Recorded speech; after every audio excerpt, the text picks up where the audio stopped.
अपने नए टॉपिक पर बातचीत कर रहे हैं, जिसका नाम आप मेरे पीछे देख रहे हो। जैसे कि आपको पीछे दिख रहा है कि बुद्धि यानी कि इंटेलिजेंसी। आज हम अपने नए टॉपिक पर बातचीत करेंगे कि जिसमें हम ये पढ़ेंगे कि बुद्धि क्या होती है और बुद्धि के क्या-क्या कार्य हैं और मानव जीवन जो है उसमें बुद्धि किस तरह हमें प्रभावित करती है। इन बिंदुओं पर हम आज बातचीत करेंगे।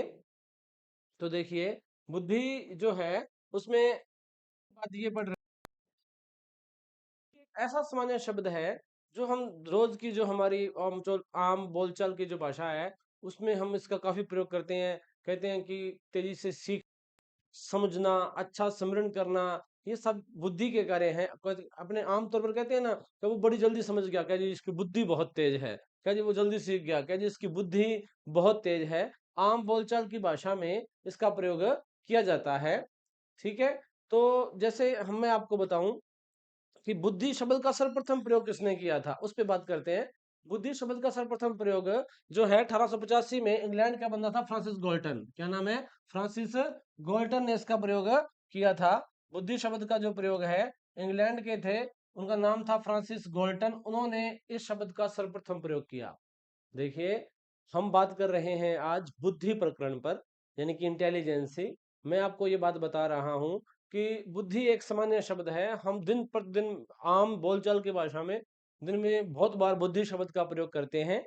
जैसे कि हम कहते हैं कि वो बहुत जल्दी सीख गया, कहते हैं जिसकी बुद्धि तेज है, वो जल्दी स्मरण कर गया, याद आ गई चीज, बुद्धि तेज है। तर्क करता है वो बुद्धि तेज है, चिंतन करता है वो बुद्धि तेज है। हम आज पढ़ेंगे कि बुद्धि होती क्या है, ठीक है, क्या कार्य है बुद्धि के, मानव जीवन को किस तरह प्रभावित करती है। सबसे पहले आपको मैंने बताया कि बुद्धि शब्द का सर्वप्रथम प्रयोग किया किसने था। इंटेलिजेंसी जो शब्द है उसका सर्वप्रथम प्रयोग किसने किया? बुद्धि शब्द का सर्वप्रथम प्रयोग 1885 में इंग्लैंड का एक बंदा था फ्रांसिस गोल्टन, उसने किया था। आपको ये याद रखनी है, ये नाम याद रखना है, फ्रांसिस गोल्टन। इसने क्या है कि सर्वप्रथम बुद्धि शब्द का प्रयोग किया था। अब हम पढ़ेंगे कि बुद्धि होती क्या है। बुद्धि क्या होती है, अब हम वो पढ़ते हैं। सुनिए, पहले आप सुने, बुद्धि क्या है, यह बुद्धि क्या होती है। बुद्धि एक शक्ति है। बुद्धि एक शक्ति है। बुद्धि एक योग्यता है। बुद्धि एक पावर है। बुद्धि एक शक्ति है। बुद्धि एक योग्यता है। बुद्धि एक पावर है। जो मानव के समस्त व्यवहार को संचालित करती है। बुद्धि वह शक्ति है जो मानव के समस्त व्यवहार को संचालित करती है। मानव के समस्त व्यवहार को चलाने वाली शक्ति क्या है? बुद्धि है। हमें यह समझना है कि बुद्धि होती क्या है। सुनो भाई, जब मानव जन्म लेता है ना, जब मनुष्य जन्म लेता है तो बुद्धि लेके पैदा होता है। जब मनुष्य जन्म लेता है तो बुद्धि लेके पैदा होता है। इसका मतलब है बुद्धि जन्मजात घटक है। क्योंकि हमारे मनोविज्ञान में दो घटक हैं, जन्मजात और अर्जित। जन्मजात और अर्जित। जन्मजात का मतलब है कि ऐसे घटक जिनका प्रयोग, ऐसे घटक जो मानव जन्म के समय मनुष्य में थे वे जन्मजात होते हैं, और मनुष्य ने जो जन्म के बाद अर्जित किए हैं वो अर्जित घटक हैं। तो बुद्धि क्या है कि जब मानव पैदा होता है उसमें होती है। बुद्धि जब मानव पैदा होता है, भगवान उसको शक्ति दे के भेजता है, भी तू भाई नीचे जा रहा है और जाके तेरे को परीक्षाएं देनी है, शक्ति लेके जा। ठीक है। तो बुद्धि क्या है कि जन्मजात शक्ति है, योग्यता है, पावर है, जो मानव के समस्त व्यवहार को संचालित करती है। ठीक है। अब सिंपल सी थ्योरी देखिए, हमें सोचना, हमें विचारना, हमें चिंतन, हमें निर्णय, ये चीजें करनी पड़ती हैं, बुद्धि आवश्यक है। आप गांव से शहर गए, ठीक है, आप गांव से शहर गए और शहर से वापस गांव आए, इसके लिए का इस्तेमाल किया या गाड़ी का इस्तेमाल किया। मान लो बस स्टैंड पे आप बस चढ़े, भी कौन से गांव की बस चढ़ना है, तो वो बुद्धि बताती है। ठीक है। आपने कोई, आपके पास दो चीजें थी, उनमें से कोई एक चीज खरीदनी थी, तो आपने निर्णय किया, तो वो बुद्धि ने आपसे निर्णय करवाया है। सोचना, विचारना, जानना, पहचानना, चिंतन करना, ये समस्त कार्य बुद्धि के हैं। यदि ये ऐसी शक्ति व्यक्ति के पास ना हो ना, तो मानव व्यवहार का संचालन नहीं कर सकता। मानव क्या है, अपना व्यवहार नहीं कर सकता। तो मैं आपको ये बता रहा हूं कि बुद्धि क्या है। बुद्धि शक्ति है, बुद्धि शक्ति है, बुद्धि योग्यता है, बुद्धि पावर है जो मानव के समस्त व्यवहार का संचालन करती है। बिना इस शक्ति के मानव व्यवहार नहीं कर सकता, बिना इस शक्ति के मानव व्यवहार नहीं कर सकता। तो इतनी बात ये ध्यान रखिए कि बुद्धि शक्ति है, योग्यता है, पावर है जो मानव के समस्त व्यवहार को संचालित करती है। और ये मैंने आपको ये बताया कि ये भगवान बुद्धि व्यक्ति को देके भेजता है। इतनी बात पहले सीखनी है कि बुद्धि क्या है। बुद्धि एक शक्ति है, योग्यता है, पावर है जो मानव के समस्त व्यवहार को संचालित करती है। अब देखिए बुद्धि की विशेषताएं कि बुद्धि क्या क्या क्या क्या चीजें बुद्धि के बारे में सही है। इस कथन पर हम पढ़ेंगे कि च- चंद्रकांता नमस्कार सर, नमस्कार। एकता सपना नमस्कार। ये टॉपिक बहुत ही महत्वपूर्ण टॉपिक है। इसमें तो मैं शुरू में भी एक बात कह रहा था कि व्यक्ति को यदि मनोविज्ञान के विद्यार्थी को बड़े बड़े अर्थ पता लग जाए ना कि व्यवहार क्या है, बुद्धि क्या है, अधिगम क्या है, व्यक्तिगत विभिन्नता क्या है, ठीक है, व्यक्तित्व क्या है, मापन क्या है, मूल्यांकन क्या है, ठीक है, अवलोकन क्या होता है, निरीक्षण क्या होता है, आंकलन क्या होता है, तो भी परीक्षा में वो विद्यार्थी अन्य विद्यार्थियों से 4-5% ज्यादा सही करके आता है। तो आज जो बड़ा बेसिकली जो हम आज बात कर रहे हैं कि बुद्धि क्या है। बुद्धि एक जन्मजात शक्ति योग्यता है जो क्या है कि मानव के समस्त व्यवहार को संचालन करती है। मैं पढ़ा रहा हूं बुद्धि की वजह से और आप पढ़ रहे हो बुद्धि की वजह से। ठीक है, यदि बुद्धि भगवान ना दे के भेजता तो हम ये क्रिया, हम ये व्यवहार नहीं कर पाते। ठीक है, बुद्धि एक ऐसी शक्ति, ऐसी योग्यता, ऐसी पावर जो मानव के समस्त व्यवहार को संचालित करती है। आगे आप देख रहे हो बुद्धि की विशेषताएं। ये प्रश्न वो प्रश्न भी है कि निम्न में से कौन सा कथन बुद्धि के बारे में सही है या निम्न में से कौन सा कथन बुद्धि के बारे में सही नहीं है। हम पहले कथन पर बात करेंगे कि बुद्धि एक जन्मजात शक्ति एवं योग्यता है। बुद्धि एक जन्मजात शक्ति एवं योग्यता है, मैंने आपको बता ही दिया, कुछ भी पढ़ लेना। ये 2-3 शब्द तो आएंगे ही आएंगे, शक्ति, ये 3 शब्द तो आएंगे ही आएंगे, शक्ति, योग्यता और पावर। चाहे कितनी ही परिभाषाएं पढ़ लो, कितना ही कुछ पढ़ लो, ये शब्द तो आएंगे ही आएंगे। ये तो सभी यही कहेंगे, कोई कहेगा बुद्धि शक्ति है, कोई कहेगा बुद्धि योग्यता है, कोई कहेगा बुद्धि पावर है। पहली लाइन हमारी कि बुद्धि एक जन्मजात शक्ति एवं योग्यता है। मैंने अब सुनिए, मनोविज्ञान में मुख्य रूप से आप 2 घटकों को पढ़ोगे। एक घटक होता है जन्मजात और एक घटक होता है अर्जित। इन दोनों घटकों को बड़ी अच्छी तरह के समझ लो कि ये 2 घटकों क्या, कौन से घटक होते हैं। एक घटक होता है जन्मजात, एक घटक होता है अर्जित। जन्मजात का क्या अर्थ है? जन्मजात का अर्थ है जब व्यक्ति पैदा हुआ वो घटक उसमें था तो वो जन्मजात है। जब व्यक्ति पैदा हुआ वो घटक यदि व्यक्ति में उपस्थित है तो वो घटक जन्मजात है। मैंने आपको बताया है, व्यक्ति बुद्धि लेके पैदा होता है, भगवान बुद्धि उसको दे के भेजता है भी तू नीचे जा, ठीक है, और तेरे को जाके परीक्षा देनी है, बुद्धि लेके जा, मानव व्यवहार करना है। ठीक है सर, ये बुद्धि एकता बुद्धि की पहली क्लास है, बिल्कुल पहला टॉपिक बुद्धि की प्रथम क्लास, इसमें बुद्धि के परिचय पर बात कर रहे हैं। ठीक है, बुद्धि एक जन्मजात शक्ति और योग्यता है। मैंने आपको बताया कि मनोविज्ञान में 2 घटक होते हैं, एक जन्मजात और एक अर्जित। जन्मजात घटक कौन सा होता है वो समझ लो और अर्जित घटक क्या होता है वो समझ लो। जन्मजात घटक कौन सा होता है कि जब व्यक्ति पैदा हुआ यदि वो घटक उसमें उस समय उपस्थित था तो वो चीज जन्मजात होती है। अर्जित पैदा होने के बाद उसने सीखा है, ठीक है, अर्जित किया है, वो अर्जित है। जैसे हम एक उदाहरण से बात करते हैं, बुद्धि, जब मैंने बताया कि बुद्धि जब व्यक्ति पैदा होता है तो उसमें होती है, तो बुद्धि एक क्या है, जन्मजात घटक है। ठीक है, और अधिगम व्यक्ति जन्म के बाद सीखता है। सीखना एक अर्जित प्रक्रिया है, सीखना एक अर्जित प्रक्रिया है। अर्जित वो होता है कि व्यक्ति ने जन्म लेने के बाद सीखा, व्यक्ति ने जन्म लेने के बाद सीखा या अर्जित किया या अर्जन किया, वो अर्जित है। तो बुद्धि के बारे में याद रखना है कि बुद्धि एक जन्मजात शक्ति एवं योग्यता है। बुद्धि एक जन्मजात शक्ति एवं योग्यता है।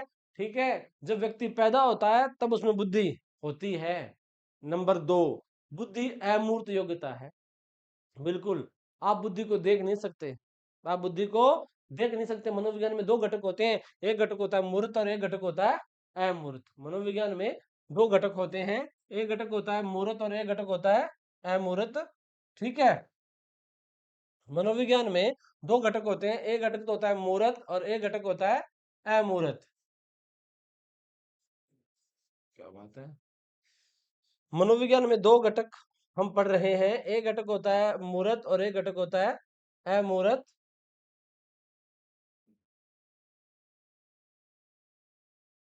हाँ अब ठीक है।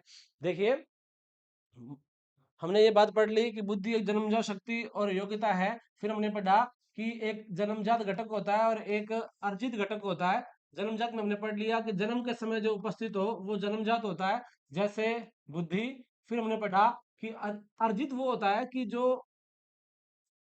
व्यक्ति ने जन्म के बाद सीखा, जैसे अधिगम। सुनिए, बुद्धि अमूर्त योग्यता है। मनोविज्ञान में दो घटक उपस्थित होते हैं, एक घटक होता है मूर्त और एक घटक होता है अमूर्त। इसको समझो क्या है। मूर्त, व्यक्ति जो देख रहा है वह तो मूर्त है, और व्यक्ति जो देख नहीं रहा वह अमूर्त है। बुद्धि नहीं दिखती।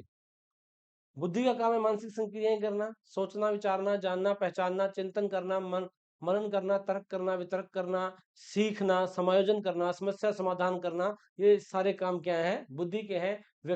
ईश्वर ने हमें पावर दे के भेजी है कि ये हम कर सकते हैं।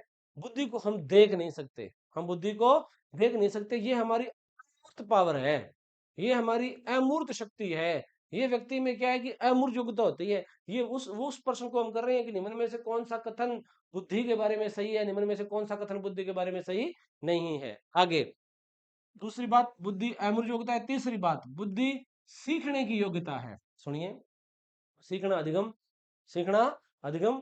अधिगम को मैं एक बात और बता दूं, एक पेपर में प्रश्न भी था, बुद्धि अधिगम को प्रभावित करती है, बुद्धि सीखने की प्रक्रिया को प्रभावित करती है।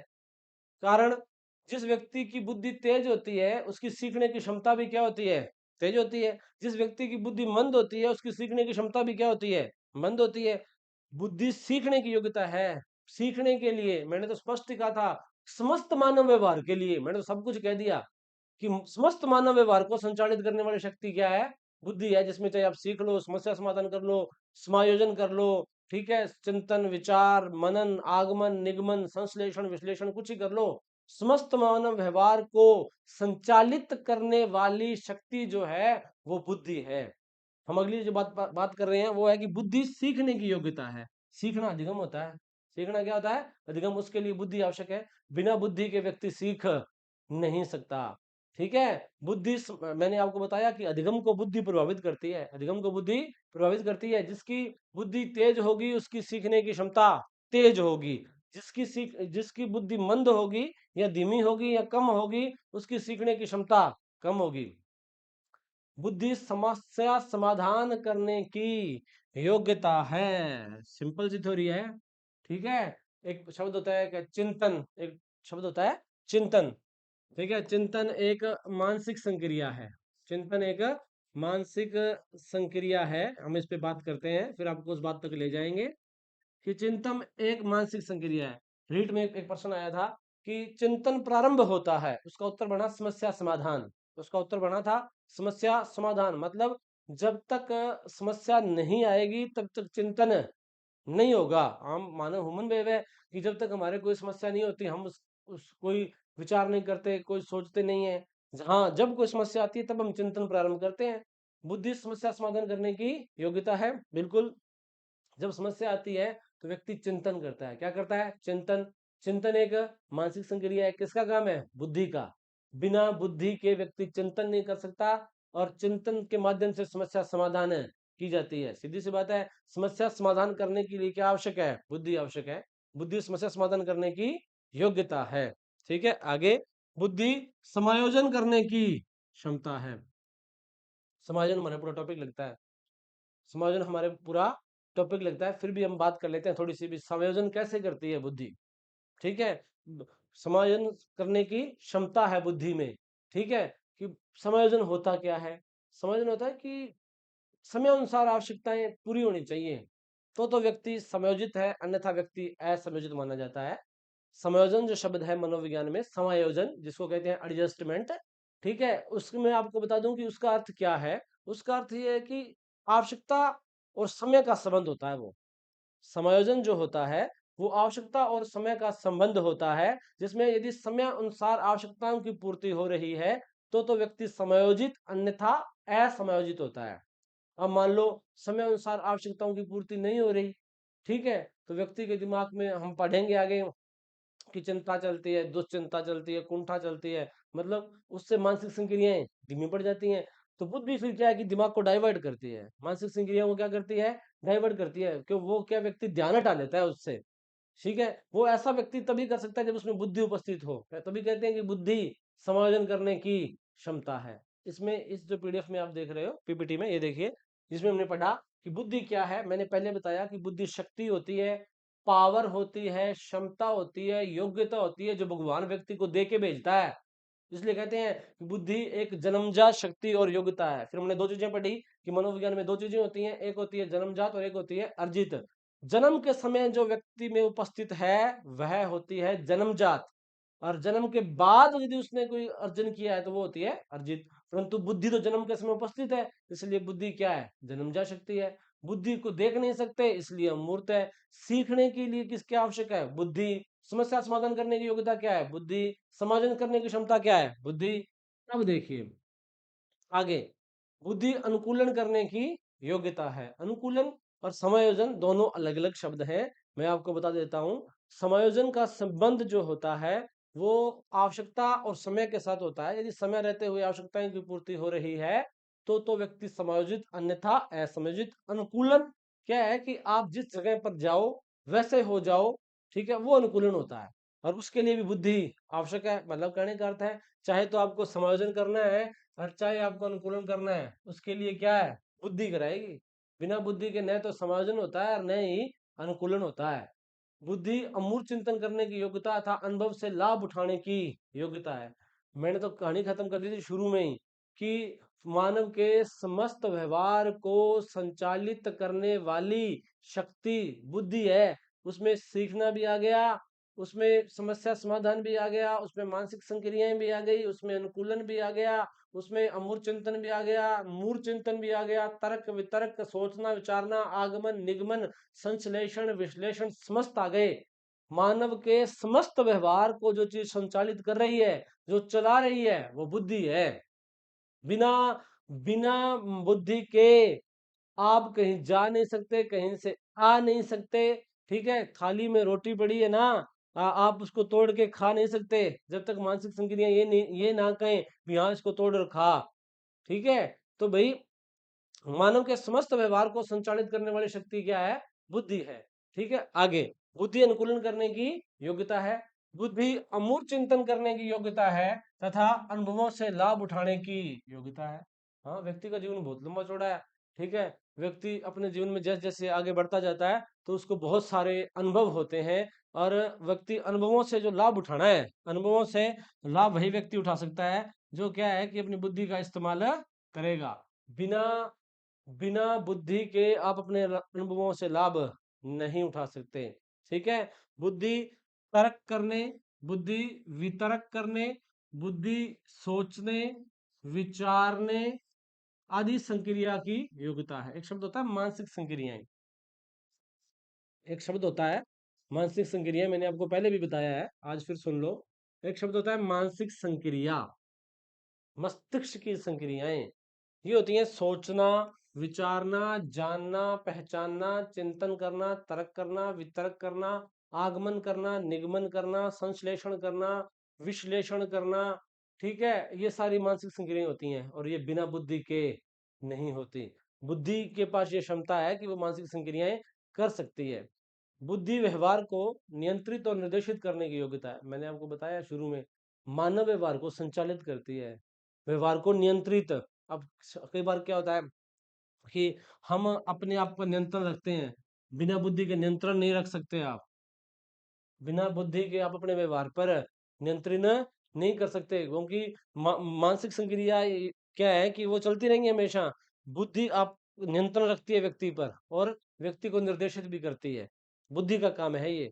हमने अब इस जो पीपीटी में पढ़ा वो है कि बुद्धि अनुकूलन करने की योग्यता है, बुद्धि अमूर्त चिंतन करने की योग्यता है, अनुभवों से लाभ उठाने की योग्यता है, बुद्धि तर्क करने वितर्क करने सोचने विचारने या आदि संक्रिया करने की योग्यता है, या आप ये भी कह सकते हो कि बुद्धि मानसिक संक्रियाएं करने की योग्यता है, बुद्धि व्यवहार को नियंत्रित और निर्देशित करने की योग्यता है। हम चाहे तो आप इस प्रश्न को ये मान लीजिए कि बुद्धि की विशेषताएं क्या है, चाहे आप इस प्रश्न को ये मान लीजिए कि निम्न में से कौन सा कथन बुद्धि के बारे में सही है या नहीं है, उन पर बात कर रहे हैं।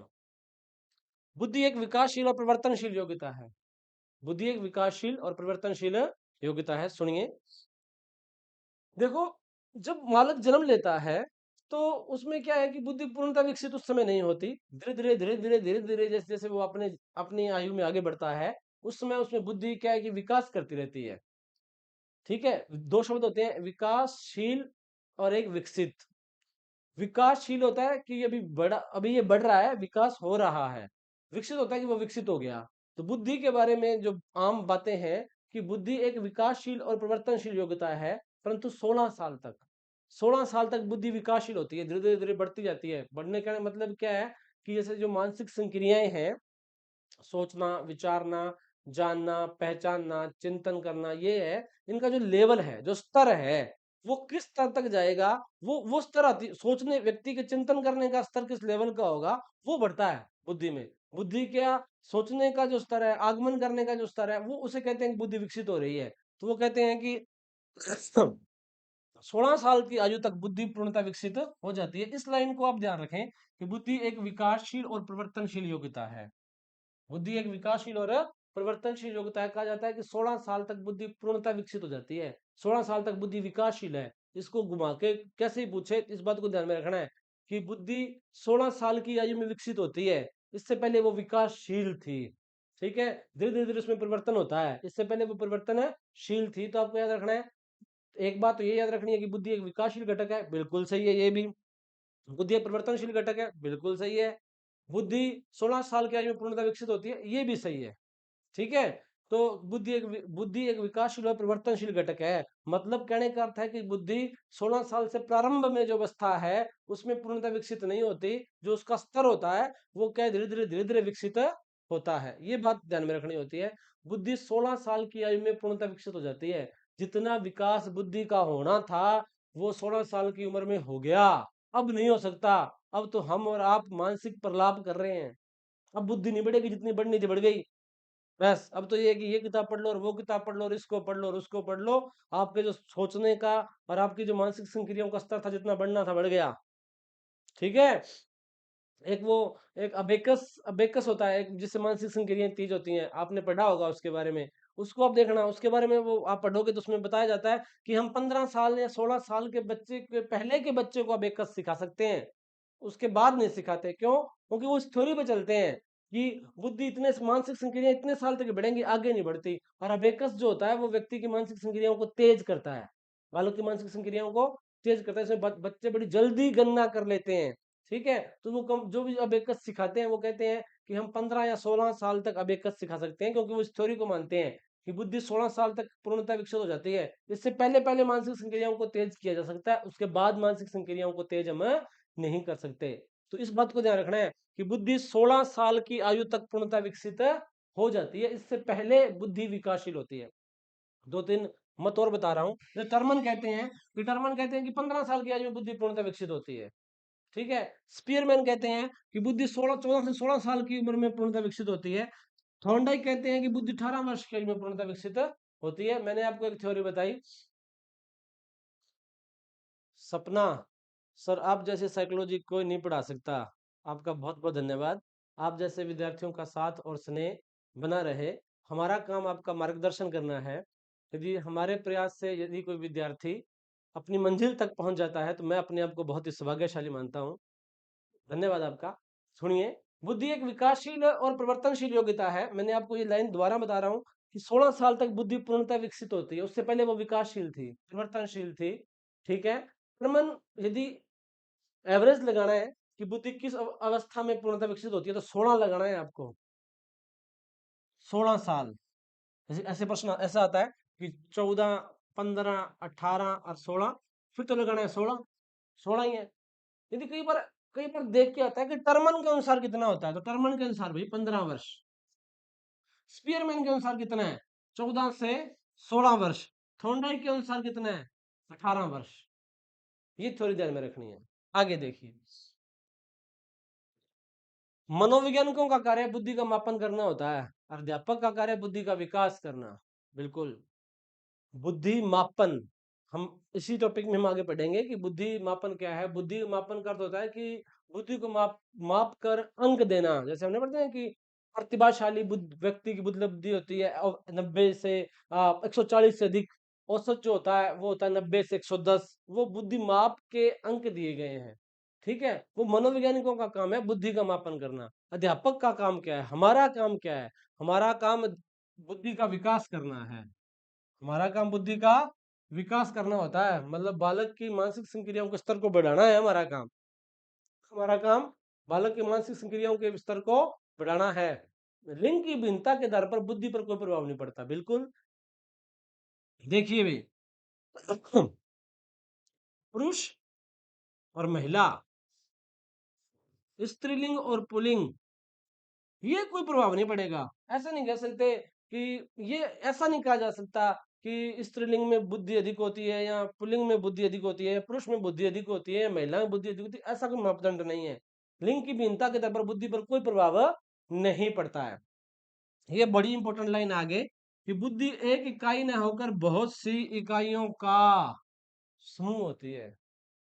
हम आगे सिद्धांत भी पढ़ेंगे, उसमें हम पढ़ेंगे कि बुद्धि एक, इस लाइन को बड़े आराम से पढ़ना है कि बुद्धि एक इकाई ना होकर बहुत सी इकाइयों का समूह होती है। बुद्धि कोई गोला नहीं है। हम आगे आप सिद्धांत पढ़ोगे, एक खंडी है, द्विखंडी है, त्रिखंडी है। बुद्धि कोई ऐसे नहीं है कि एक ही गोला है, ऐसे नहीं है। बुद्धि तो बहुत से खंड होते हैं, बहुत सी इकाइयां होती हैं, उसका समूह होती है बुद्धि। जैसे ऐसे यह चित्र बनता है। आमतौर पर मान के चले कि एक व्यक्ति जो है, एक व्यक्ति के बहुत सारे किरदार होते हैं, ठीक है। जैसे वह एक पिता भी हो सकता है, वह एक पति भी हो सकता है, वह एक भाई भी हो सकता है, वह एक भतीजा भी हो सकता है, वह एक ताऊ भी हो सकता है, वह एक चाचा भी हो सकता है। अब इन सबके जो किरदार हैं वो अलग अलग हैं। पिता के लिए अलग मानसिक संक्रियाएं चाहिए, पति के लिए अलग चाहिए, भाई के लिए अलग चाहिए, ठीक है। और भतीजे के लिए अलग चाहिए, ताऊ के लिए अलग चाहिए, चाचा के लिए अलग चाहिए, ठीक है। तो बुद्धि क्या है? इन सबका खंड है।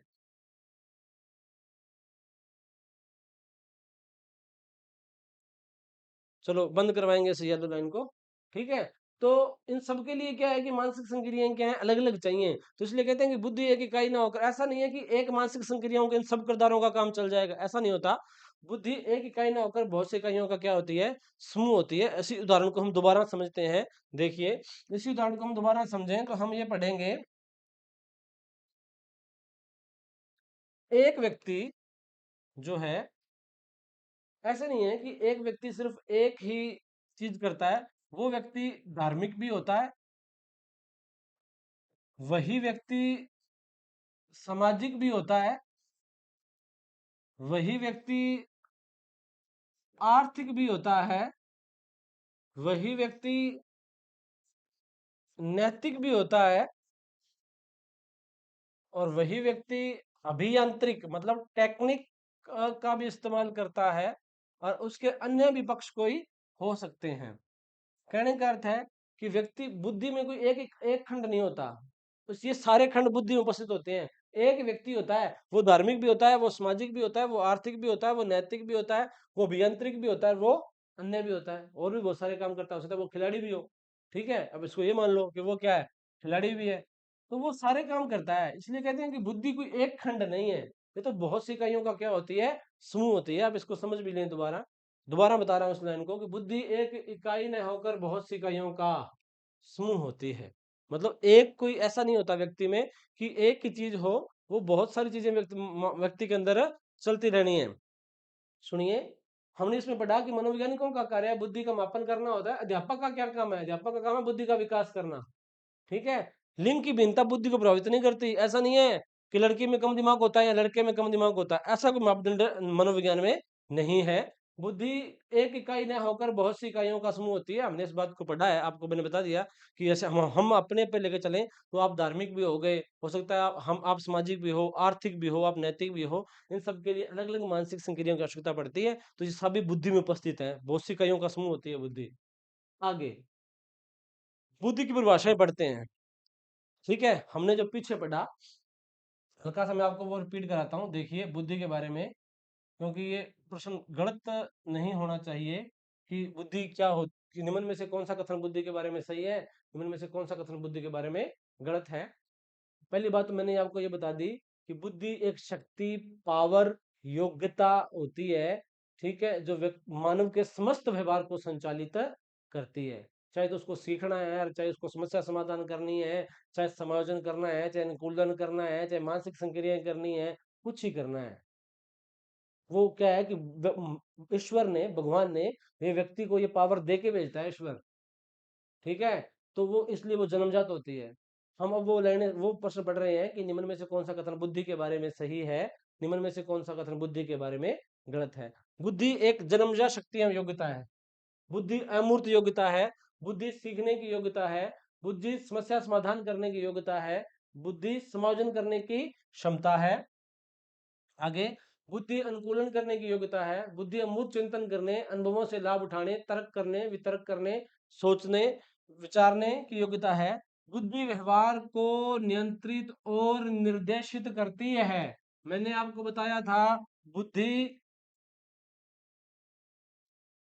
समस्त बुद्धि समस्त मानव व्यवहार को संचालित करती है। उसमें व्यवहार को नियंत्रित भी आ गया और निर्देशित भी आ गया। आगे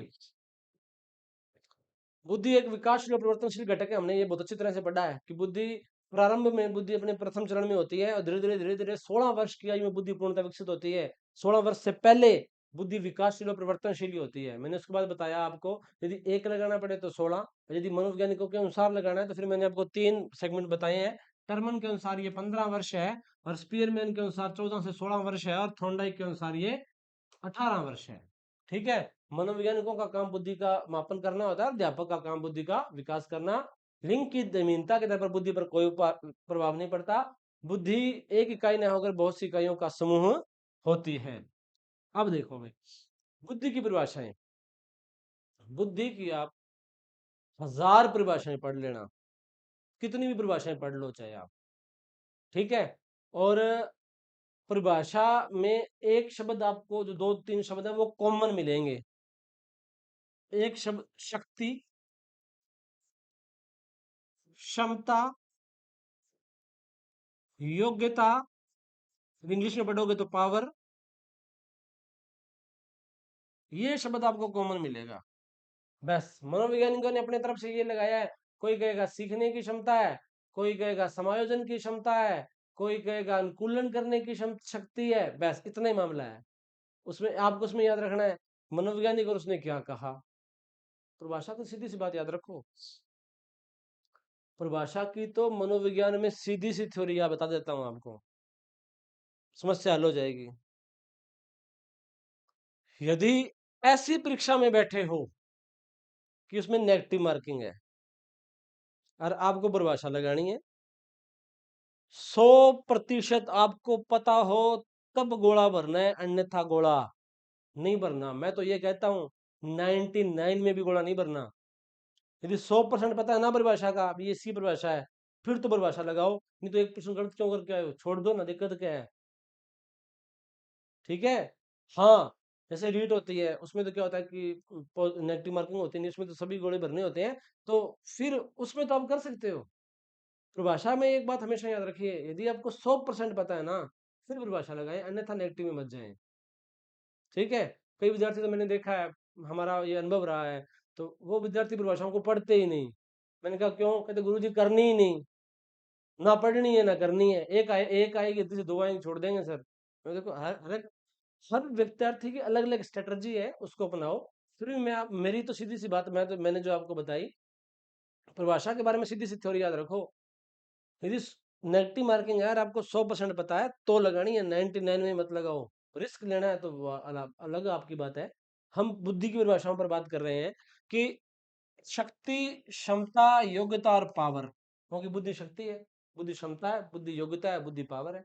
हर मनोवैज्ञानिक ये शब्द का इस्तेमाल करेगा, ठीक है, और अलग अलग अपने मत से करेगा। जैसे वुडरो क्या कह रहे हैं, वुडरो कह रहे हैं कि बुद्धि ज्ञान का अर्जन करने की योग्यता है, बिना बुद्धि के ज्ञान का अर्जन नहीं हो सकता, बिना बुद्धि के ज्ञान का अर्जन नहीं हो सकता। थॉर्नडाइक के अनुसार सत्य या तथ्य के दृष्टिकोण से उत्तम प्रतिक्रियाओं की शक्ति ही बुद्धि है। प्रतिक्रिया देनी है, दृष्टिकोण विकसित करना है, अभिवृत्ति विकसित करनी है। अभिवृत्ति दृष्टिकोण होता है, आप मेरे प्रति क्या सोचते हो, मैं आपके प्रति क्या सोचता हूँ, ये अभिवृत्ति है, दृष्टिकोण है ये। ठीक है, इसके लिए किसकी आवश्यकता है, बुद्धि की आवश्यकता है। ठीक है, वो कहता है कि ऐसी शक्ति क्या है, थॉर्नडाइक कहता है बुद्धि है। आगे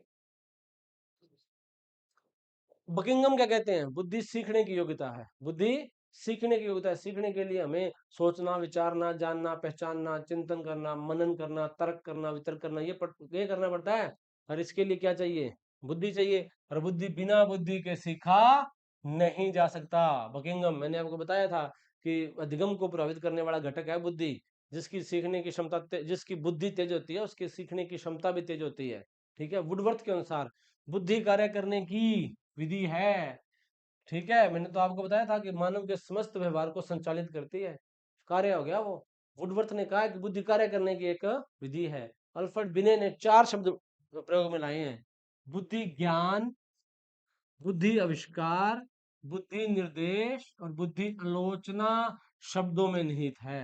वो कहता है कि ज्ञान हासिल करना है तो बुद्धि चाहिए, आविष्कार करना है तो बुद्धि चाहिए, निर्देश करना है, निर्देश देने हैं बुद्धि चाहिए, आलोचना करनी है तो क्या चाहिए, बुद्धि चाहिए। इनके बिना बुद्धि, इनके बिना बुद्धि के बिना ये काम जीवन में नहीं हो सकते। बकिंगम ने कहा, हम तो याद रखना है, बुद्धि सीखने की योग्यता किसकी है, बकिंगम की। बुद्धि कार्य करने की विधि है, किसकी है, वुडवर्थ की। बुद्धि ज्ञान, आविष्कार, निर्देश, आलोचना शब्दों में निहित है, किसकी है, बुद्धि की। एक पीछे पढ़ लो। ठीक है, बुद्धि ज्ञान का अर्जन करने की योग्यता है, वुड्रो। सत्य तथा तथ्य की दृष्टिकोण से उत्तम प्रतिक्रियाओं की शक्ति ही क्या है, बुद्धि है। आगे देखिए, आप इसमें देखो कॉमन शब्द मैंने जो शुरू से कहे थे आपको, इसमें ये रहा कॉमन शब्द योग्यता, इसमें ये रहा शब्द शक्ति। तो कॉमन तो ये याद रखो कि बुद्धि शक्ति होती है, बुद्धि पावर होती है, बुद्धि क्षमता होती है, बुद्धि योग्यता होती है। ये देखो इसमें है योग्यता, ये देखो बुद्धि कार्य करने की विधि है, हाँ क्षमता या शक्ति।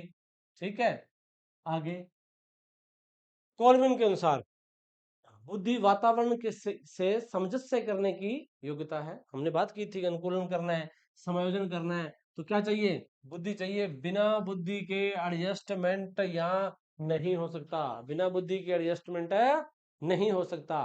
वेल्स क्या कहते हैं, बुद्धि वह शक्ति है जो व्यवहार को इस ढंग से संयोजित करती है कि हम नवीन परिस्थितियों में अच्छी तरह कार्य कर लेते हैं। हाँ, व्यवहार को परिवर्तन करने में, ठीक है, समायोजन करने में किसकी आवश्यकता पड़ेगी, बुद्धि की आवश्यकता पड़ती है। डियर बॉर्न क्या कहते हैं, बुद्धि सीखने व अंदर से लाभ उठाने, व्यक्ति को अपने अनुभवों से लाभ उठाना है तो किसकी आवश्यकता पड़ेगी, बुद्धि की। तो ये देखो योग्यता, बार बार शब्द आ रहा है, हमें तो याद रखना है कौन से मनोवैज्ञानिक ने क्या कहा। कोलविन कहते हैं कि बुद्धि वातावरण से सामंजस्य स्थापित करने की योग्यता है। वेल्स कहते हैं बुद्धि वह शक्ति है जो व्यवहार को इस ढंग से संयोजित करती है कि हम नवीन परिस्थितियों में अच्छी तरह कार्य कर लेते हैं। डियरबॉर्न कहते हैं बुद्धि सीखने में अंदर से लाभ उठाने की योग्यता है। देखो भाई, ये आप डायग्राम देख रहे हो, ये मैंने कुछ परिभाषाओं को समेटने की कोशिश की है कि कौन से बंदे क्या क्या कह रहे हैं बुद्धि के बारे में। यदि अमूर्त चिंतन की बात करें कि बुद्धि अमूर्त चिंतन करती है तो कौन से बंदे कह रहे हैं, एक बंदा टर्मन, फ्रीमैन, स्पीयरमैन और अल्फ्रेड बिने। ये 4 बंदे ये कहते हैं कि बुद्धि अमूर्त चिंतन करती है। हमने बात भी की है कि बुद्धि अमूर्त घटक है, आपको याद रखना है, टर्मन, फ्रीमैन, स्पीयरमैन और अल्फ्रेड बिने। ये 4 बंदों ने उन्होंने ये कहा है कि बुद्धि अमूर्त चिंतन करने की योग्यता है। सीखने की योग्यता, थॉर्नडाइक, मैकडूगल, बकिंगम और डियरबॉर्न कहते हैं कि सीखने के लिए बुद्धि की आवश्यकता पड़ेगी। ये नाम याद रखना है और ऊपर वाली बात याद रखनी है, थॉर्नडाइक, मैकडूगल, बकिंगम और डियरबॉर्न सीखने की योग्यता का है। समायोजन, कोल्विन, बर्ट, स्टर्न, क्रूज और फ्रीमैन ये कहते हैं कि बुद्धि समायोजन करने की क्षमता है। हमने इस क्लास में ये पढ़ा है कि बुद्धि शब्द सबसे पहले कहाँ पढ़ा गया। 1885 में फ्रांसिस गोल्टन ने सर्वप्रथम बुद्धि शब्द का प्रयोग किया था। उसके बाद में हमने ये पढ़ा कि बुद्धि क्या होती है, क्या क्या उसकी विशेषताएं हैं। फिर भी एक अंत में मैं आपको एक लाइन बताऊंगा कि बुद्धि शक्ति, पावर, योग्यता, क्षमता है जो मानव के समस्त व्यवहार को संचालित करती है तथा यह क्षमता जन्मजात होती है। हम अगली कक्षा में पढ़ेंगे कि बुद्धि क्या नहीं होती, बुद्धि को कौन कौन से घटक प्रभावित करते हैं और बुद्धि के सिद्धांत। आज की कक्षा में इतना ही। आप सभी का बहुत बहुत धन्यवाद। थोड़ी देर में दूसरी क्लास में फिर से आ रहा हूँ। इतने में आप पढ़ लो और आगे हम इस टॉपिक को आगे कंटिन्यू रखेंगे। थोड़ी देर में फिर से क्लास शुरू करेंगे। Thank you.